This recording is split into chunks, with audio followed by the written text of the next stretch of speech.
زیادتی کی طرف ہیں، زیادہ ہونے کی طرف ہیں، کیونکہ پہلی بات تو یہ ہے کہ دیکھیے جو بین الاقوامی تعلقات ہوتے ہیں، چاہے وہ عرب ملک دنیا کے ساتھ ہوں، چاہے وہ یورپین ملکوں کے ساتھ ہوں، امریکہ کے، چائنا کے ساتھ، یہ تعلقات ملکوں کے ساتھ ہوتے ہیں جو گلف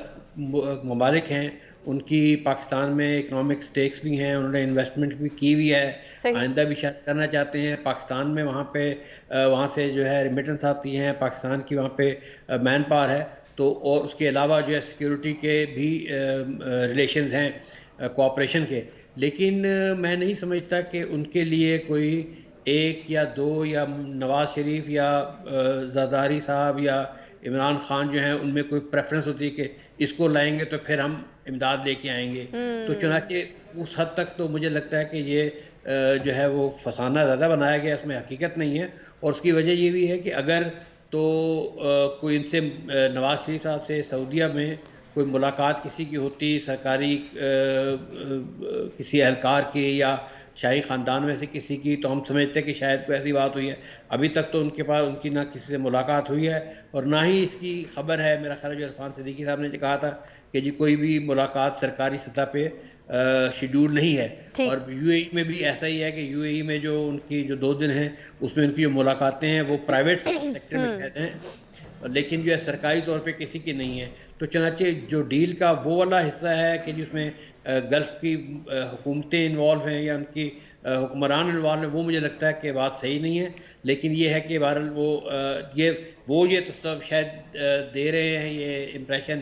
میاں صاحب اور ان کی پارٹی کے میاں صاحب آئیں گے تو عرب ممالک جو ہیں اپنے خزانوں کے منہ کھول دیں گے، تو میرا تو خیال ہے کہ ایسی بات نہیں ہے کوئی بھی۔ ٹھیک ہو گیا سر، آپ کا اوپینین آ گیا ہے۔ بریگیڈیئر صاحب آپ کو کیا لگتا ہے، جیسے پیپلز پارٹی کی جانب سے بھی بیان بازی کا سلسلہ جاری ہے، خورشید شاہ یہ کہتے ہیں کہ نواز شریف صاحب کے لیے ریڈ کارپٹ کوئی اور بچھا رہا ہے، اس بات سے کیا اشارہ ہے؟ بہت بہت شکریہ۔ نواز شریف کی واپسی ایک تو پاکستان کے لیے بہت بدقسمتی ہوگی اگر ایک شخص جو پہلے 3 دفعہ پرائم منسٹر رہ کے پاکستان کو کسی طرف نہیں لے کے جا سکا، اب وہ دوبارہ بھی اس وقت جس وقت وہ کنوکٹڈ ہے، جس وقت اس کے اوپر 3 اکاؤنٹیبلٹی کورٹ کے العزیزیہ کا اور اس کا کیس ہے اور اس کے لیے اس نے اپیل فائل کرنی تھی، وہ واپس آ جائے اور پھر یہ امید کی جائے کہ وہ پرائم منسٹر ہی بن جائے گا، میرا خیال سسٹم کی اس سے بڑی بدقسمتی نہیں ہو سکتی۔ اب جہاں تک آپ نے بات کی ڈیل کی، تو اس کے لیے کوئی نہ کہیں سے آپ کو کوئی نہ کوئی نقطہ اٹھانا پڑے گا، کوئی بیک گراؤنڈ اٹھانا پڑے گا، اور جب بیک گراؤنڈ میں آپ جائیں گے تو آپ جائیں گے جب رجیم چینج پاکستان میں ہوا تھا اور عمران خان کی حکومت خلاف ووٹ آف نو کانفیڈنس ہوا تھا،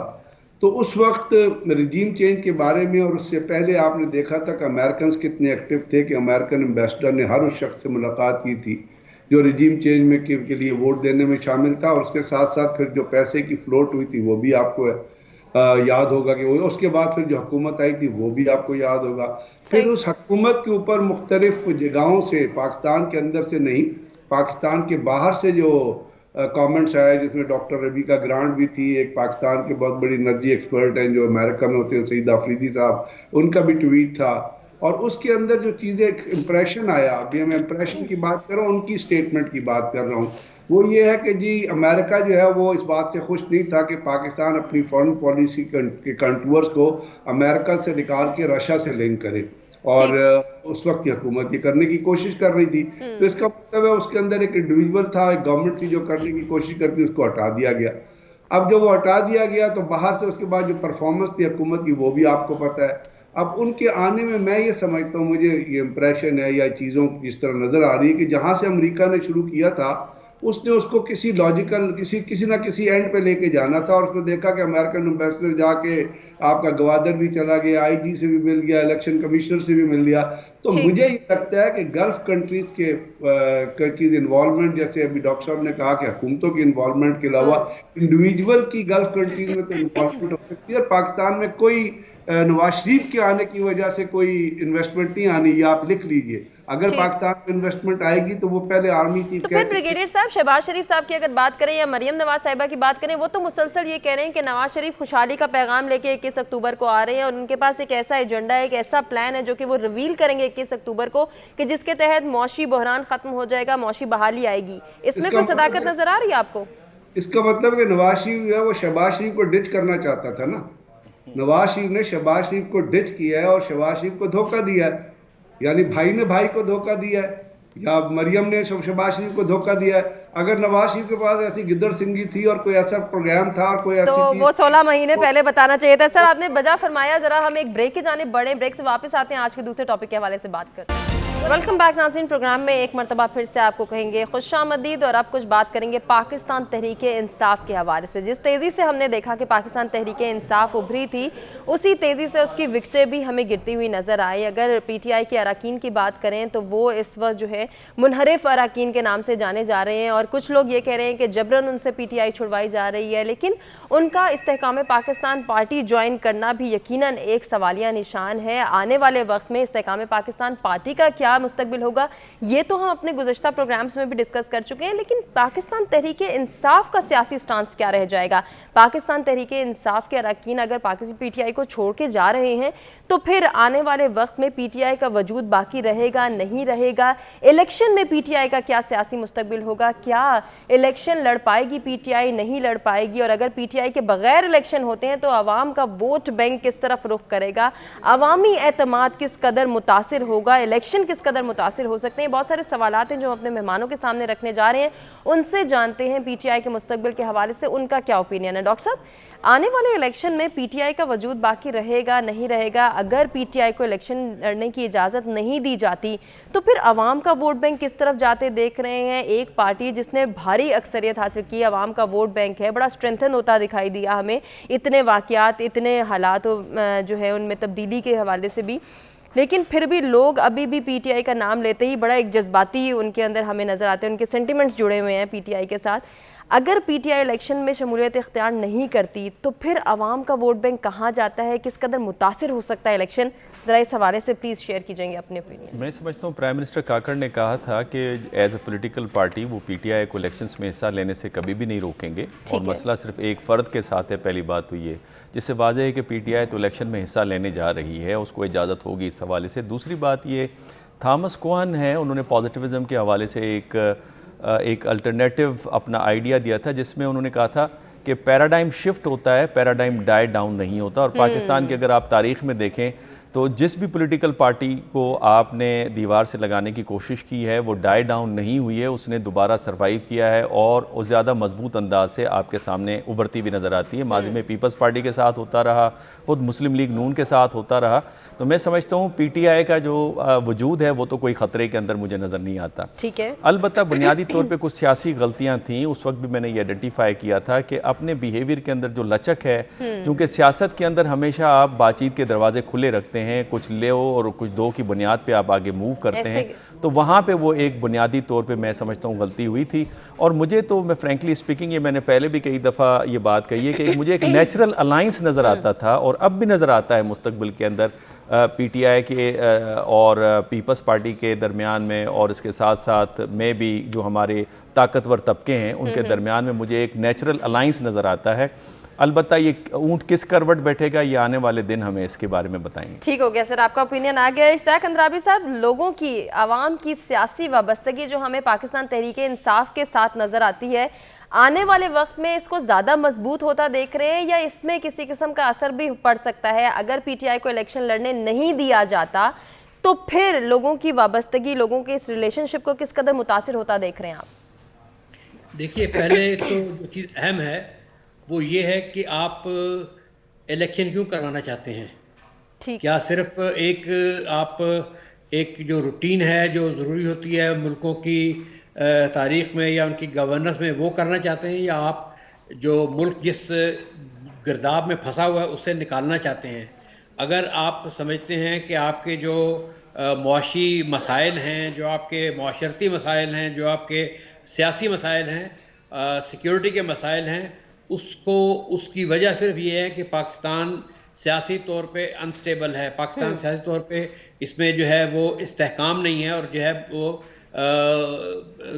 پولیٹیکل انسٹیبلٹی کی وجہ سے اکنامک انسٹیبلٹی بھی ہے اور باقی جو مسائل ہے. اگر تو آپ کا مطمع نظر وہ ہے اسے ٹھیک کرنا ہے تو then you will go for free and fair election. اور فری اینڈ فیئر الیکشن کا تقاضا ہے کہ جتنے بھی سیاسی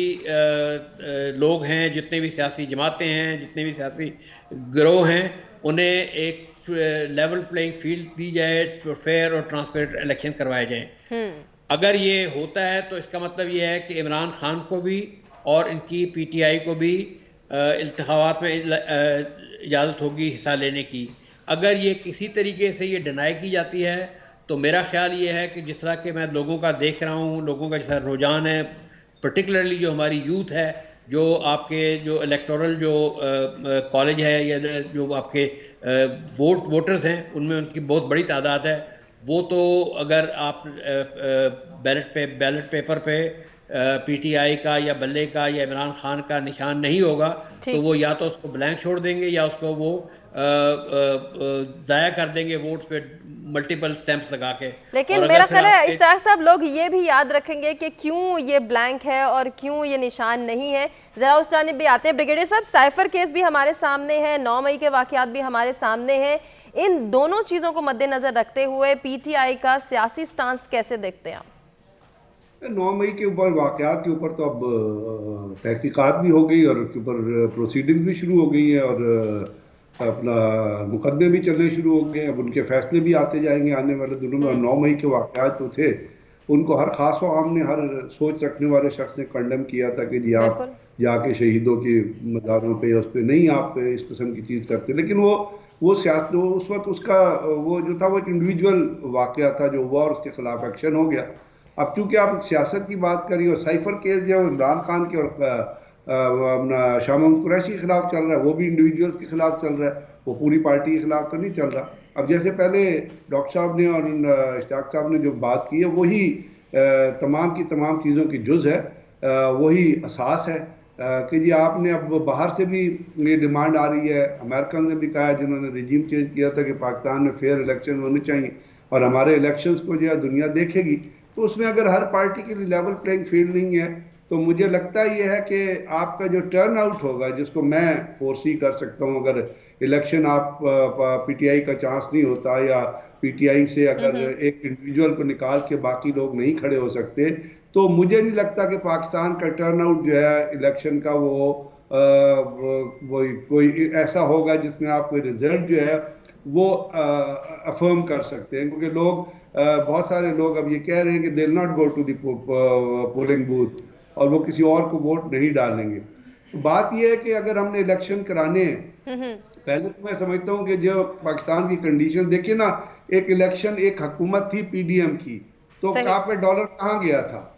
اس وقت بھی آپ کا وزیر خزانہ کہتا تھا کہ ڈالر سمگل ہو رہا ہے، آپ کا انٹیریئر منسٹر بھی کہتا تھا ڈالر اگر وہ سمگل ہو رہا تھا تو آپ کیا تماشا دیکھنے کے لیے بیٹھتے؟ تو اس سے تو پھر 2 چیزیں اخذ کی جا سکتی ہیں نا کہ یہ they were involved in that smuggling۔ اب ایک ایکشن لیا گیا اور آرمی چیف نے بھی کہا کہ ہم ڈالر سمگلنگ کو کنٹرول کریں گے، تو آپ دیکھیے کہ مہینے کے اندر کیا، تو مطلب کہنے کا یہ ہے کہ یہ چیزیں اگر ٹھیک ہو جائیں اور تو عوام کے ریلیف کی بات ہو، الیکشن اس کنڈیشن میں ہوگا،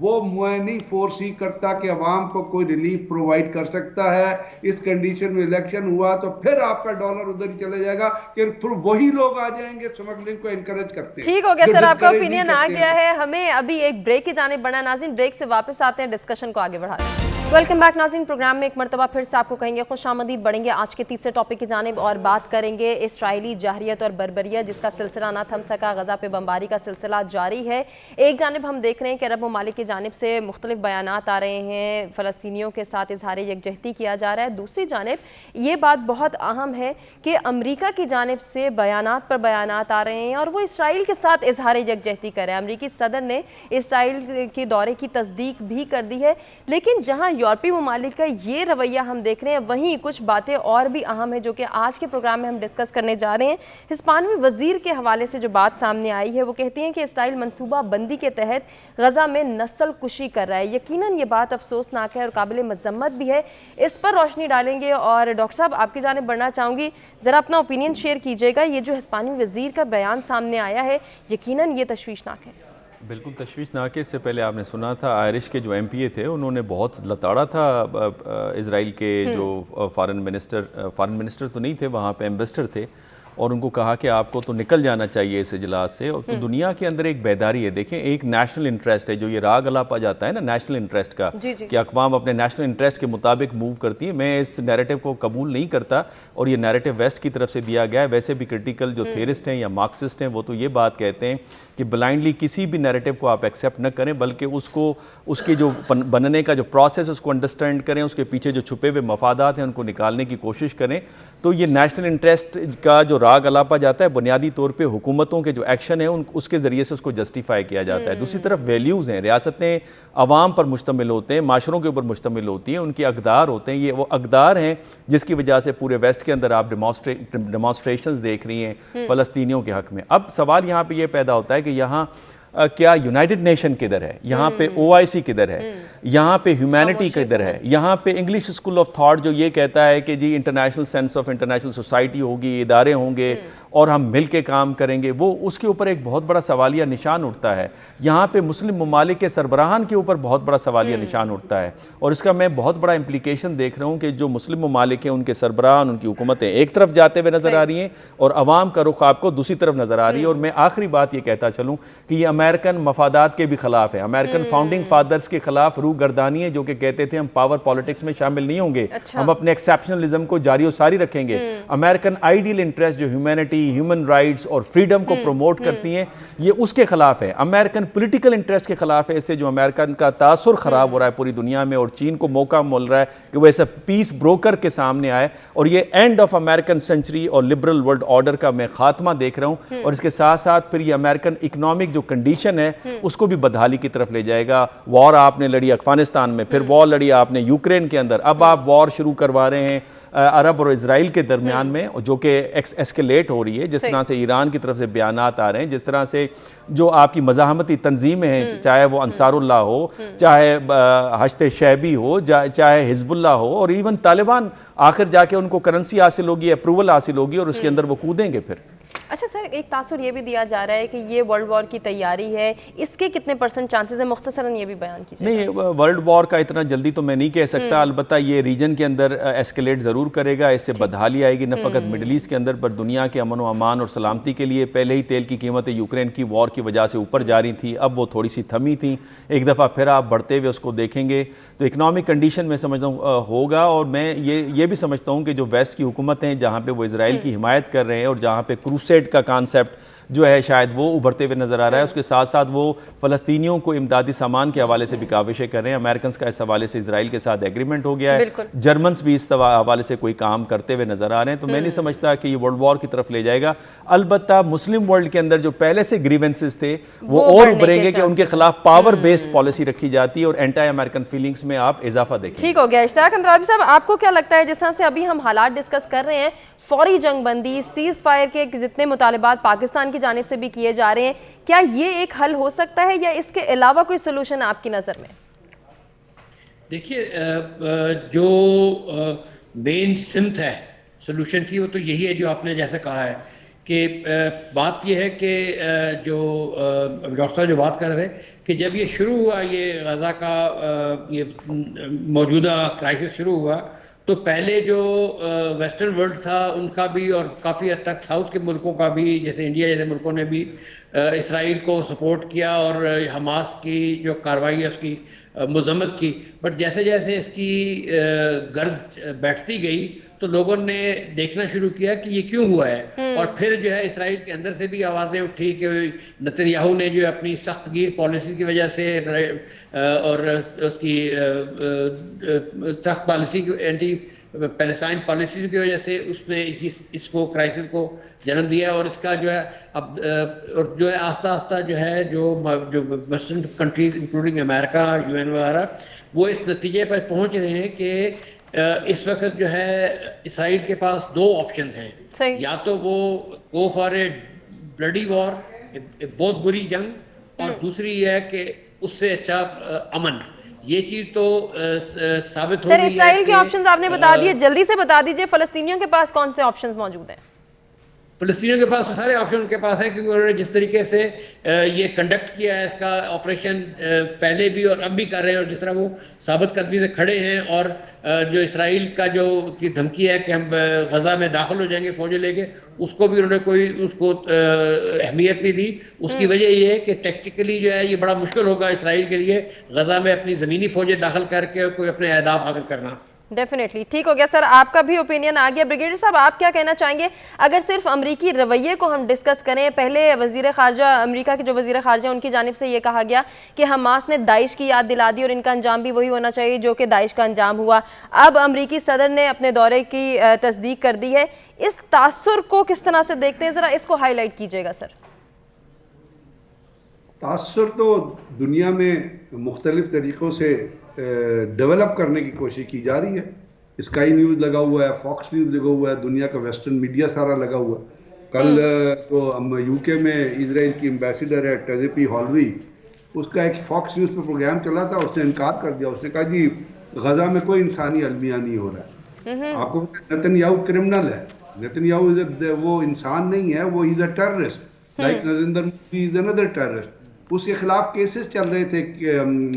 اسرائیل کے اندر، اور اسرائیل کے اندر اس کے خلاف جو ہے وہ بہت ساری تنظیمیں جو کھڑی تھی جو اس کو جو اپنا سزا دلانا چاہتی تھی، لیکن وہ اپنی اس چیزوں کو چھپانے کے لیے اسرائیلی کو میسج دے رہا ہے کہ میں جس طرح نریندر مودی دہشت گردی کرتا ہے اور بی جے پی کو اور آر ایس ایس کو اٹریکٹ کرتا ہے جو ایکسٹریمسٹ ایلیمنٹ ہے، یہی کام وہ بھی کر رہا ہے۔ سر اسپانوی وزیر بھی یہی کہہ رہی ہیں کہ نسل کشی کی جا رہی ہے، وہی جو بھارت کر رہا ہے وہی ایک طرح سے کہہ سکتے ہیں کہ سکے کے دو رخ ہیں۔ اب دیکھیے کیا چیز ہے، ٹویٹر دیکھیں، ٹویٹر کی نسل کشی دیکھیں۔ ٹویٹر نے اگر آپ ٹویٹر پہ پرو فلسطین کا اپنا وہ کر دیں، ٹویٹ کر دیں، تو وہ آپ کا ٹویٹر بلاک کر دیتا ہے اور لکھ دیتا ہے کہ as a result you have been temporary limited some of your comment. یعنی ٹویٹر دیکھیں، میڈیا دیکھیں، اور اس میڈیا کے پیچھے جو ہے وہ امریکن کانگریس کھڑی ہوئی ہے، جو بائیڈن جیسے لوگ کھڑے ہوئے ہیں جو دہشت گردی کو فائننس کرتی ہے امریکن لیڈرشپ۔ باراک اوباما تھا، اس کو دیکھیں کہ اسرائیل کلسٹر بام مار رہا تھا آج سے جب باراک اوباما کی حکومت غزہ کے اوپر، اور باراک اوباما آرٹیکل لکھ رہا تھا اور کہ جی Israel has a right to defend itself, وہ فلسطینین ڈنڈے لے کے کھڑے ہوئے تھے۔ بالکل ایسے ہی ہے سر، عالمی طاقتوں کے حوالے سے آپ بات کر رہے ہیں اور عالمی طاقتوں یا عالمی تنظیموں کی خاموشی بھی یقیناً سوالیہ نشان ہے۔ آنے والے وقت میں اس پر مزید بھی ہم روشنی ڈالیں گے۔ ناظرین ابھی اپنے تمام مہمانوں کا شکریہ ادا کریں گے جنہوں نے اپنے قیمتی وقت اور قیمتی تجزیے سے آگاہ کیا، اور آپ سے اجازت لیں گے۔ اللہ